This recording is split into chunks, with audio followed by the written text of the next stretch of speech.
A partir de la última cena, institución de la Eucaristía, se desataron las fuerzas del infierno contra el cristianismo y Cristo mismo. Apenas unas horas después, Jesús es traicionado, capturado, se le hace un falso juicio, flagelado y crucificado. Todos sus seguidores han sido perseguidos desde entonces, acusados de practicar el sacrificio en un altar del Mesías, y que en la sangre mojamos el pan y empapado en la sangre comemos un pedazo cada uno, como denuncia Tertuliano durante las persecuciones romanas. Además, nos han acusado de odio al género humano y por ello martirizados como enemigos de la especie humana. Mentiras propagadas desde las sinagogas. Todos los papas, hasta el Edicto de Milán del 313, fueron martirizados y aún hasta nuestros días el cristianismo es perseguido a causa de la Eucaristía. En medio de las persecuciones, sin embargo, la Iglesia combatiente ha mantenido fielmente el mensaje como depósito de la fe y aún ha tratado de hacerlo florecer y hasta embellecer el memorial de la pasión de Cristo, que llamamos la misa. El Papa Dámaso I, pontífice del 366 al 384, saliendo de las catacumbas, desempeñó un papel crucial en la promoción de una versión unificada de la Biblia en latín. Antes de su pontificado existían varias versiones latinas de la Biblia. La Biblia más antigua es el Codex Vaticanus en griego, así que se necesitaba una Biblia en latín con coherencia en los términos, ya que las existentes como el papiro Rilán, el papiro Bodmer o el Codex Sinaiticus estaban llenas de citas en griego y arameo, pero el latín es la lengua madre. San Jerónimo fue el elegido por el Papa Dámaso I para llevar a cabo esta tarea monumental. Jerónimo, un erudito bíblico con un profundo conocimiento de hebreo, griego y latín, comenzó su trabajo en el año 382. Su traducción tuvo un enorme impacto en la Iglesia Católica y en el cristianismo hasta nuestros días. La Vulgata se convirtió en la versión oficial de la Biblia para la Iglesia y permaneció así durante milenios. Jerónimo tradujo la mayor parte del Antiguo Testamento directamente del hebreo, aunque inicialmente había revisado versiones existentes en latín del Nuevo Testamento basadas en el griego. La Vulgata fue crucial para la unificación litúrgica y doctrinal de la Iglesia Católica. Su influencia se extendió a través de la Edad Media y fue la base de muchas traducciones posteriores de la Biblia a todas las lenguas vernáculas, ya que existieron miles de traducciones a todas y cada una de las lenguas para uso educativo antes de la invención de la imprenta. Incluso los hermanos Cirilo y Metodio, al evangelizar a los pueblos eslavos que no tenían una lengua escrita, inventaron un alfabeto para ellos que hoy conocemos como el cirílico, y así pudieron traducir la Biblia a esta lengua como forma de evangelización para los pueblos que hoy incluyen hasta Rusia, porque para la misa el texto siempre, inalterablemente, ha sido el latín, que al ser considerada una lengua culta y luego lengua muerta, no sufre de variaciones o novedades idiomáticas que cambian el sentido del significado de las palabras. Gelasio I, papa del 492 al 496, es conocido por sus contribuciones teológicas y litúrgicas. Es frecuentemente asociado con el sacramentario gelasiano, un conjunto de textos litúrgicos y prácticas litúrgicas que él promovió. Gelasio formuló la teoría de la doctrina de las dos espadas, que distinguía entre la autoridad espiritual del Papa y la autoridad temporal del emperador. Esa teoría influyó en la relación entre la Iglesia y el Estado durante siglos, el derecho natural. Gelasio I combatió varias herejías de su tiempo, incluyendo el maniqueísmo. Fue un defensor de la ortodoxia cristiana y trabajó para mantener la unidad doctrinal de la Iglesia. Defendió vigorosamente la autoridad del papado, enfatizando su primacía sobre las iglesias locales y otros patriarcados, especialmente en sus conflictos con Constantinopla. El rito gelasiano es la forma temprana de la liturgia romana que precede a la misa gregoriana. La estructura del rito gelasiano es introito, con el salmo cantado al inicio, la colecta, la oración que recoge las intenciones de la comunidad, las lecturas bíblicas, los pasajes del Antiguo y Nuevo Testamento, el salmo responsorial, que es el salmo cantado o recitado como respuesta a la primera lectura, el evangelio, que es la lectura del evangelio del día, la homilía, el sermón basado en las lecturas, el credo o profesión de fe en los días festivos, el ofertorio, la presentación de las ofrendas, el prefacio y el sanctus, introducción a la plegaria eucarística, el canon de la misa, que es la plegaria eucarística principal, incluyendo la consagración del pan y el vino, la epíclesis. El Padre Nuestro, que es la oración dominical, luego la comunión, que es la distribución del cuerpo y la sangre de Cristo, la oración después de la comunión, que es la oración final de agradecimiento, y la bendición y despedida, bendición final y envío de la asamblea a casa. Es la misma estructura desde la última cena, el rito gelasiano, hasta nuestros días. Como vemos, esto es el mismo esquema porque la misa no puede cambiar. Es simplemente la última cena dicha a la comunidad por Jesucristo, convertida en memorial eterno. El rito gelasiano o misa, al igual que otros ritos litúrgicos de la época, estamos hablando de las cosas que sucedieron en los años en que se desarrolló la misa ya escrita. Decimos nuevamente, Gelasio I fue papa hasta el 496. Entonces el rito gelasiano o misa, al igual que otros ritos litúrgicos de la época, se realizaba en latín, base para el desarrollo posterior de la liturgia romana y la misa gregoriana, la cual fue estandarizada y promovida por el Papa Gregorio I, de allí su nombre de gregoriana, pero es exactamente la misma desde el Jueves Santo. San Guillermo del Desierto, más adelante, también conocido como San Guillermo de Guilón o Guillermo de Aquitania, era primo de Carlomagno y es conocido por su piedad, destrezas militares y el desempeño que tuvo en un papel para la defensa de la iglesia del imperio franco contra diversas amenazas, incluyendo a los sarracenos, a quienes expulsó de Francia. Más tarde, Guillermo se retiró para convertirse en monje y fundó la abadía de Guilon, ahora conocida como Saint-Guillaume du Désert, en la región de Languedoc, en Francia, que fue desmontada piedra por piedra y trasladada a Nueva York por los revolucionarios de la Revolución Francesa. El sacramentario de San Guillermo del Desierto o sacramentario de Guilón,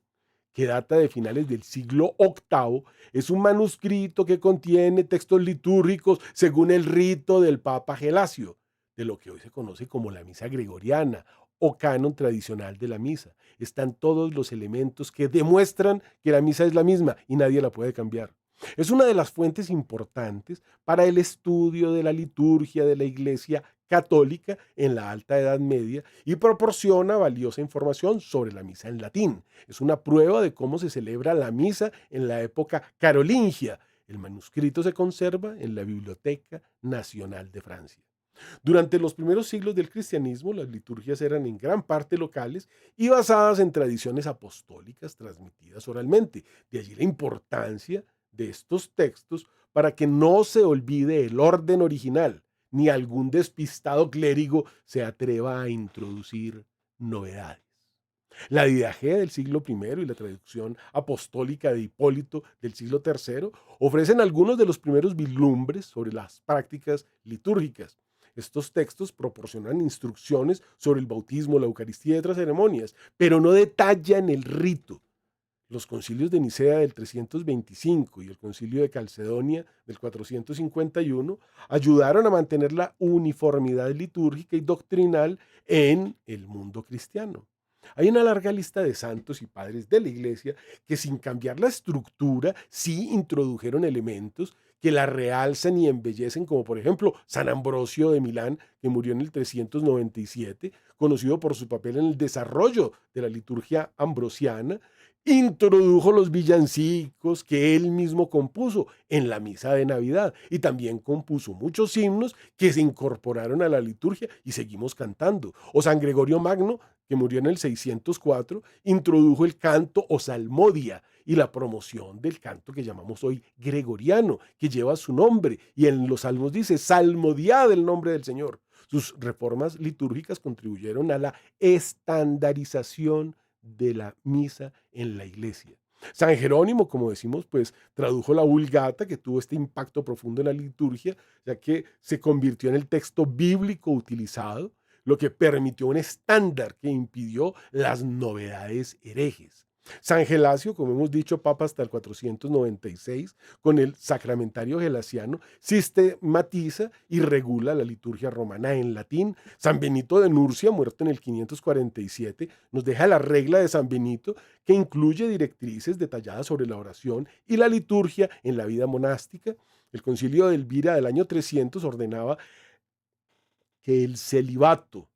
fuera obligatorio a los ordenados y hacia el año 320 inicia la iglesia el desmonte del diaconado laico. Gracias a la fundación de las órdenes religiosas, con San Benito a la cabeza, el diaconado pasó a ser un compás de espera para probar a los novicios, previo al sacerdocio, evitando así el pecado de los nicolaitas, que amenazaba acabar aceptando diaconisas o destruyendo el celibato que se practica desde los apóstoles, el propio Cristo, San Pedro, que había sido viudo, o San Juan el apóstol virgen. San Isidoro de Sevilla, muerto en el año 636, compiló el Liber Mozarabicus Sacramentorum, un libro litúrgico que recoge las prácticas litúrgicas del rito hispano-mozárabe, específicamente en la región de la Hispania, bajo dominio visigodo y posteriormente durante la época de la dominación islámica. Recordemos que estuvo entre el 711 y 1492 bajo el influjo 800 años de islamización. Y este rito incluye el uso del latín, pero utiliza el mozárabe, que es una forma de romance o español temprano, en su celebración. Es un testimonio importante de la diversidad litúrgica dentro de la Iglesia Católica y de la rica historia cultural y religiosa de España, a donde estuvieron San Pablo y San Pedro evangelizando. Aunque menos conocido que el rito romano, continúa siendo celebrado en ciertas iglesias en España, preservando así la tradición que se remonta a los primeros siglos del cristianismo en la península ibérica y también usa el latín. San Juan Crisóstomo, muerto en el 407, la divina liturgia de San Juan Crisóstomo sigue siendo una de las formas más importantes de la liturgia eucarística en las iglesias orientales bizantinas. Cirilo y Metodio, que ya hemos mencionado, Cirilo muerto en el 869 y Metodio en el 885, llamados los apóstoles de los eslavos. Estos hermanos desarrollaron la liturgia en eslavo e introdujeron el uso del alfabético glagolítico, que precedió al cirílico, facilitando la liturgia en la lengua vernácula. San Pío V, en 1572, es conocido por la promulgación del misal romano de 1570, tras el Concilio de Trento, que estandarizó la liturgia romana y se conoció como la misa tiridentina, ratificando el rito ancestral y único de la iglesia como la celebrara Jesús en el cenáculo, en respuesta a la herejía protestante que quiso eliminar el sacerdocio, destruir las imágenes, eliminar la consagración y así ofrecer lo que pretenden llamar un pan compartido, que se da en la mano a cualquiera que llegue y no es consagrado. San Pío X, muerto en 1914, es recordado por la promoción de la comunión frecuente y temprana y la reforma del breviario y el misal romano, es decir, la oración universal de la Iglesia practicada por los consagrados como lo propusiera San Benito desde las 4 de la mañana, hora y la hora, la liturgia de las horas. Y Juan XXIII, que se murió en 1963, convocó el Concilio Vaticano II, que llevó a reformas significativas en la liturgia, incluyendo la introducción del uso de lenguas vernáculas en la misa, que hoy deriva en la prohibición del latín en la misa, con la exhortación Traditionis Custodes, que establece restricciones para la celebración de misas en latín o gregoriana, y la abolición y prohibición del rito tridentino, y que requiere un permiso del Vaticano para celebrar la misa según el rito en latín, que ahora llaman antiguo, el retiro de las imágenes de las iglesias,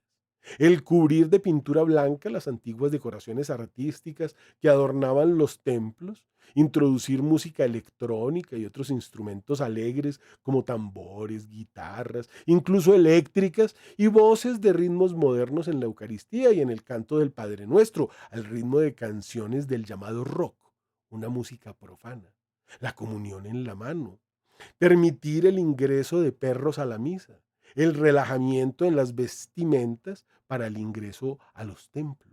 el retiro de los confesionarios y los púlpitos de las iglesias, la construcción de iglesias que no estén orientadas a Dios o de formas modernas, como arcos con diseños arquitectónicos contemporáneos que reflejan las sensibilidades estéticas y funcionales del siglo XXI. Esto incluye el uso de formas orgánicas, líneas simples que llaman limpias y minimalistas, y el uso creativo del espacio y la luz, que ya no penetra en los templos como el de Barcelona de Gaudí, o iglesias circulares para fomentar una mayor participación comunitaria y un sentido de cercanía entre los fieles, que ahora se abrazan y besan, desplazándose por todo el templo para abrazar a sus familiares y desearles la paz, mientras Cristo muere en la cruz, que es lo que representa el instante de partir la hostia.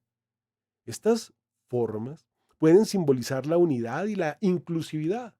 e incluir espacios flexibles para diferentes tipos de celebraciones litúrgicas, algunas de ellas LGBT, etcétera. Áreas de reunión comunitaria y facilidades tecnológicas para transmisiones en vivo o multimedia, ya que ahora con la introducción de pantallas y una coreografía para las celebraciones pentecostalistas, los asistentes pueden seguir las modernas canciones que se cantan o el momento en que deben señalar a los otros asistentes mientras alaban con los pies, la cabeza o los brazos y así no perderse en los movimientos aeróbicos que realizan. La abolición de los vitrales, la introducción de imágenes de arte moderno en los sacrosantos lugares, la reubicación del Santísimo, que ya no ocupa un lugar central en el frente del altar, altar que ahora no se orienta de cara al Cristo o al sagrario, sino que el sacerdote da la espalda al tabernáculo y al Cristo y recita la misa de cara a la comunidad, y se introduce el uso de mujeres en el servicio del altar, como lectoras, acólitas, y más recientemente se están introduciendo diaconisas. El concilio revivió el diaconado como orden aparte que permite a hombres casados fungir como diácono. Ese orden había sido abolido por San Benito, según recordamos. Esto ya no se parece a la última cena.